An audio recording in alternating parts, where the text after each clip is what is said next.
cameo, Michael Hillsman playing Michael Hillsman. We're on the way to Erika Kochweser's house, the photographer, videographer, and writer. Check out her new book on Amazon. This is Rebirth. About to pull up right now. Let's go, let's pop it. Oh!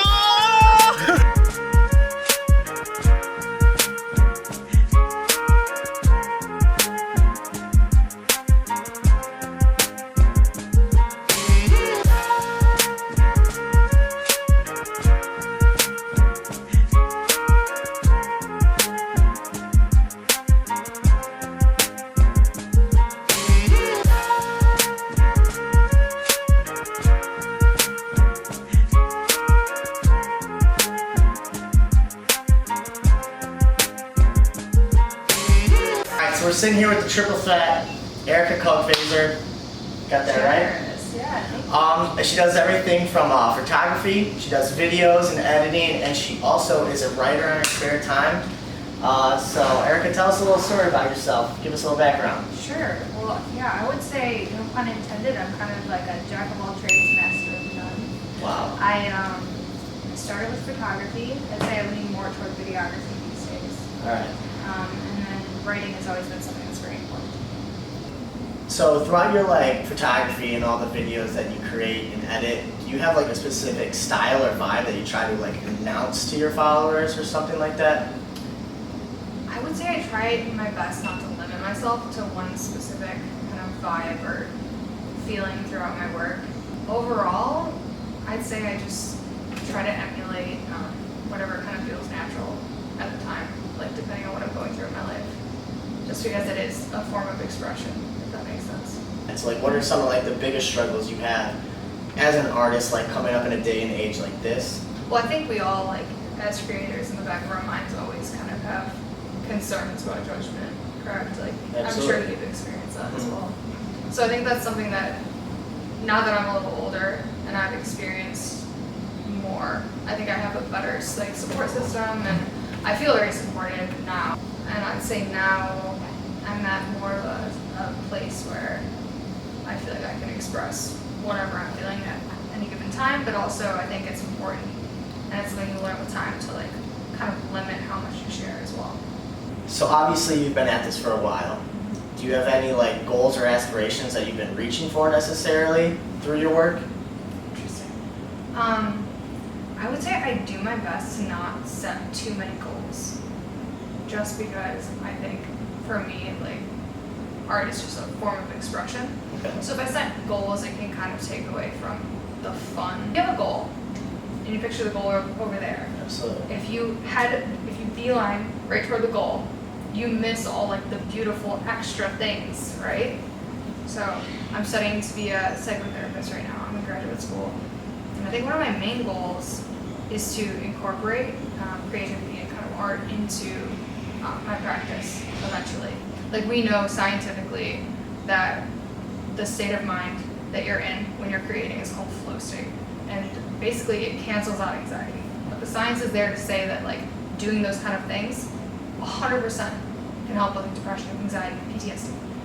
So I guess my biggest goal in doing therapy is just making sure people know that those are valid forms. Who are your biggest influences when it comes to your photography or your filming and stuff like that? Or even when it comes to writing?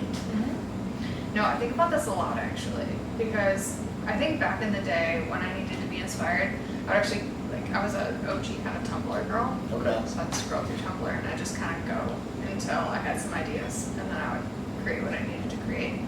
I'd say my biggest influence when I think about writing is actually my mom. Oh. And it's funny because you think of moms as reading fairy tales and nursery rhymes when you're a child, and Yeah. my mom would read me the most morbid poems before bed. Really? Yeah. Interesting. And so I blame her for how I turned out. There's a poem called The Highwaymen Okay. by Alfred Noyes. Okay. Actually, wait, hold on. She actually has a poem in my book. And So this is Rebirth. enjoy the command strip bookmarks. So she had actually written a poem about me that I had featured in my book. She told me, When you were small, one of your teachers asked for a letter about you. This is what I started before I cached it and wrote in human speak instead. And in the poem at the end, she said that she plays tour guide to this new rendition. Rhapsody on a theme, a reshuffling of DNA, yet alike as two A's on the piano, 2 octaves apart. I kind of got it as more so like a poetry vibe. Would you say that is kind of what you're going for, or not exactly? Yeah, it's interesting. I think that's in some ways a common misconception about the book. It is a poetry book. However, I would say if I was going to do percentages, I'd say it's about 20% poetry, and then I tend to refer to it as my poetry and epiphanies. Okay. So I'd say that 80% is more so just writings. And I actually wrote them over the last 8 years of my life. So this is 8 years yeah. dissolved into this. Yeah, so I think it's interesting. There's definitely a vast gradient to each writing. Alright. So there are some that are more basic, but then in some ways, like if there's something that I wrote when I was 14, 15, that was important to me. It still meant something to you at the time. Yeah. And that's the coolest part about it. It's like you don't leave anything out. Well, and Everything in here is 100% you. I just kind of wanted to point out one of my favorite pieces that I was going through your Instagram and I saw it was called Empty Chair Work. Sure. How do you go in like putting something like that together? Sure. That video took a very long time. Yeah. Not only to film, but to edit. Never would I have abandoned you there. We would have left together. Boxes packed with haste, arms linked, smiles upon our sunburned faces. Mine of relief, overlaid, yours decorated in admiration and tears of confusion. And interestingly enough, I would say that's one of my favorite pieces that I've made. I think, especially because it was a message to myself. Like that's the kind of concept of empty chair work, is that the idea is like you're speaking to an empty chair that's holding the place of somebody who can't really be present. Okay.